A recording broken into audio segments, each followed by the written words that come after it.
Grind time, grind time. It's grind time, oh yeah.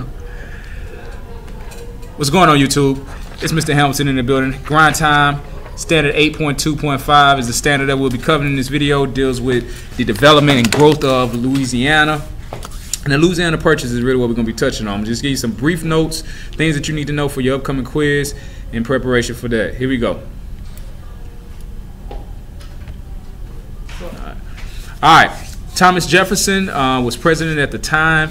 Around 1801, he was elected. 1803 is when Louisiana Purchase actually started. But first coming into office, he realized that he had problems with Spain. Spain was in control of the Louisiana colony at the time because after the French and Indian War, they gained control over it, and we'll get to that in a sec. But he was having trouble with U.S. citizens and merchants being able to bring their goods down the Mississippi River because Spain would sometimes close it off to them. So he didn't have constant access to the port of New Orleans and the Mississippi River, which was a main problem. So during the French and Indian War, France had given up much of his land to North America to Spain to prevent the British from getting control of it. This is known as the Treaty of Fontainebleau. It was kind of a secret treaty because the French only gave it to Spain to keep it out of the hands of Great Britain. So it was kind of kept on the wraps for a long time until President Jefferson found out about it, and this gave him even more incentive to try and purchase the land so he can gain more access over the Mississippi River and the New Orleans port.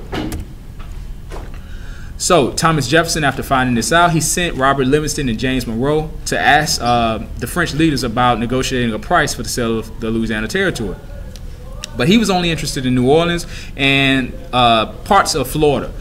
He offered $10 million at first. He only wanted New Orleans. I know y'all can't see me pointing to it, but I'll go like that. And that was the main concern for the U.S. government. The New Orleans port and the access to the Mississippi River, because this will not only be a transcontinental highway for us to travel in different areas, but an economic asset. Now, dealing with Napoleon was actually probably easier than Thomas Jefferson believed it would be, because Napoleon Bonaparte, the leader of the French at the time in 1803, was fighting multiple wars, French Revolution back home in Europe, and also fighting a slave revolt in the Caribbean on the island of St. Domingo, which is known as Haiti now.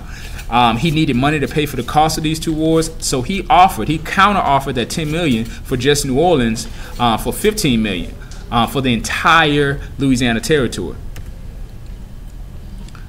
So after this deal is actually made, and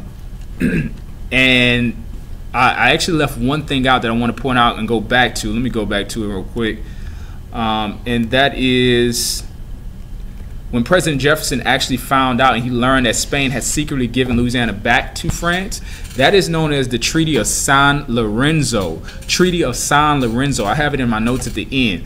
But that treaty was secretly done between France and Spain, where France regained control of Louisiana territory. That's why it made it easier for Jefferson to negotiate this deal. So this is the Louisiana Purchase territory. You see how vast it is, over 800,000 square miles, 828,000 square miles. It's huge, and it goes into some parts of Canada as well. So once again, Napoleon was caught up in multiple wars, French Revolution and the Caribbean, so he countered offer. He didn't have the sugar plantations and colonies that he had in the Caribbean anymore because he lost it to the slave revolt. So he said, you know, we were just using Louisiana as a marketplace, grow our crops in the Caribbean and sell them in Louisiana. But since I don't have the crops to grow anymore in the Caribbean, I've lost those islands. Let's just get rid of everything. And he needs the money anyway to fund his wars. So they make a deal to sell the land over 800,000 square miles for about 4 cents per acre. That would add up to today. And approximately that land today is valued at about $200 million. So it really was a good deal. All right. Now, this land would eventually become the 15 states now. It was a huge territory, as we saw, stretching all the way to the Rocky Mountains. Now, these are the main points that I need you to know and review. The French and Indian War gave Louisiana to Spain in order to keep the British from gaining control of it. This was known as the Treaty of Fontainebleau.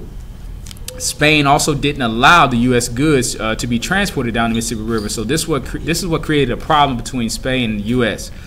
Napoleon Bonaparte, the French leader and emperor, he convinced Spain to return Louisiana to them in the Treaty of San Ildefonso. Last notes that you need to see: Louisiana, it doubled the size of the U.S. We can see that in the illustration. It also gave the U.S. control of the port of New Orleans, which is an economic asset. The land purchase, it's the largest, made us one of the largest countries in the world, and it's also one of the largest land deals in history. All right. So that'll conclude everything for today. That's everything that you need to know from last class review. I appreciate it. Like, subscribe, share this video. Let's keep it going. Grind time. Hey, Mr. Hamilton. I was about to say you can't speak to us now that we're like 4 years senior. I No, I ain't worried about you or your dog. I was actually recording a video, but that's why. But I got y'all.